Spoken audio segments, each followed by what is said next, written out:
La semaine dernière, je suis allée à Bilbao, au Guggenheim de Bilbao. Ça fait 15 ans qu'il existe et il a toujours une programmation aussi brillante. C'est certainement pour ça qu'il attire autant de gens et qu'il a une crédibilité internationale à ce point-là, et pas seulement pour son architecture extraordinaire de Frank Gehry.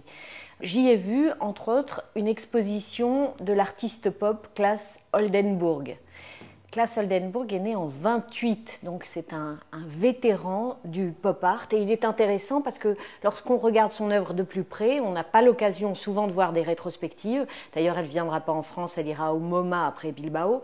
On y voit que c'est un artiste qui a inventé des tas de choses qui ont été faites par la suite et qui sont aujourd'hui reprises, ou si ce n'est reprises, réinterprétées par des artistes contemporains. En fait, il a pris pour leitmotiv l'utilisation d'objets de la vie quotidienne reproduits dans des matériaux divers. Son premier matériau, c'était le plâtre.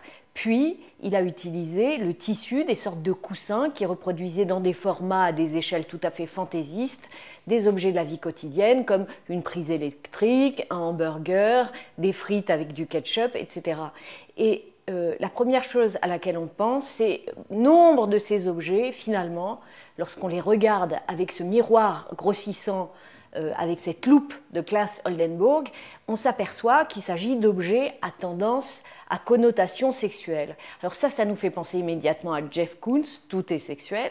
Et puis si on regarde par exemple dans un cendrier des mégots éteints, ça fait immédiatement penser à Damien Hirst, qui a utilisé le même motif. Et puis si on regarde ces lavabos ou ces toilettes qu'il a reproduits en carton, ça fait immédiatement penser à Damien Hirst. Et en fait, Claes Oldenburg, c'est dans les années 60 l'invention d'un vocabulaire qui existe aujourd'hui, en 2012, et depuis les années 2000, chez les artistes contemporains.